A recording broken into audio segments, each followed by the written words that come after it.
So the Decarbonization Gameplan: electrify everything, generate clean, renewable electricity everywhere we possibly can, handle the transmission problem and the resilience problem with distributed generation and storage, transportation, get that sustainable as well. Then we're left with, we need to make sure that all of our buildings are properly sustainable as well. Buildings, we need to make sure that we are cooling and heating our buildings, handling our plug loads with renewable energy as well. This is where we run into a little bit of an interesting problem. Because right now, when we think about, what really stresses our grid? Well, right now, what really stresses our grid is, especially here in California, in the summer, we have what are called summer peaks. This is where it gets really hot, and everybody needs to start running their air conditioner. So we start gubbing scarily close to melting wires up and down the state as we're hauling that electricity up and down major transmission corridors out to distribution nets to make sure that everybody can run their air conditioners and not melt, because heat stroke is bad. But what about winter? What about when it gets cold? And not just along the coast where it's like air conditioner, we don't need, no.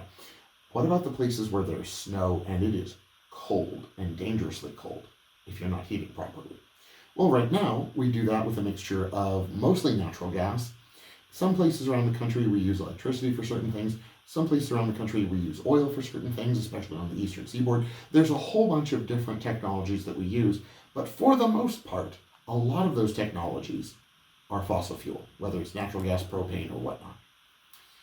So this is where we start getting into an interesting conundrum of, well, now how do we generate enough electricity to handle the heating load, especially in winter, when there's less sun and solar, that is a major component of our strategy, is less available?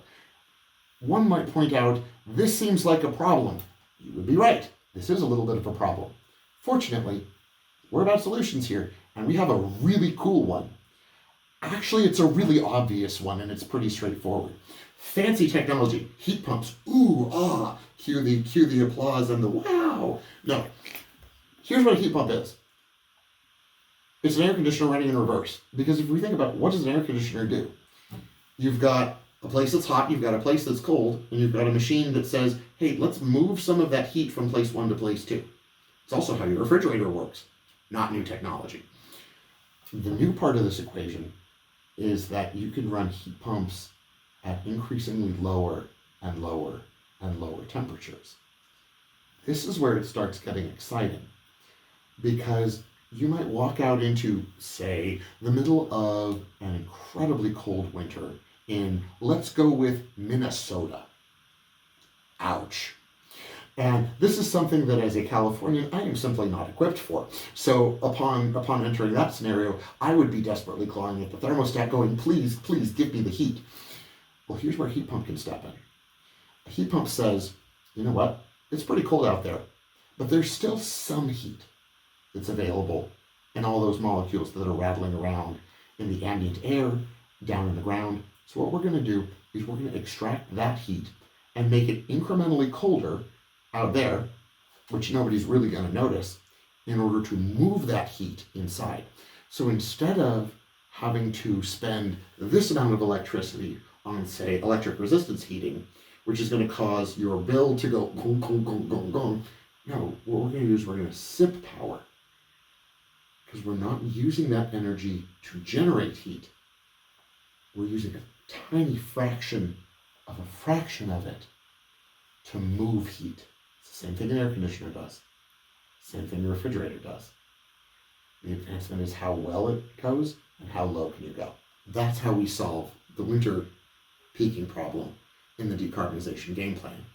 Because as we start moving into more and more solar, more and more wind, more and more distributed solar, yes, there's still going to be air conditioner loads that are very high. But if you look at the amount of energy that it takes to heat versus the amount of energy that it takes to cool, well, now that we know what a heat pump is, it's already pretty obvious. You see where I'm going with this? Because what's an air conditioner? It's a heat pump. It's already efficiently moving heat. Now we're just saying, great, on the heating side of the equation, let's catch up to the technology that we had half a century ago.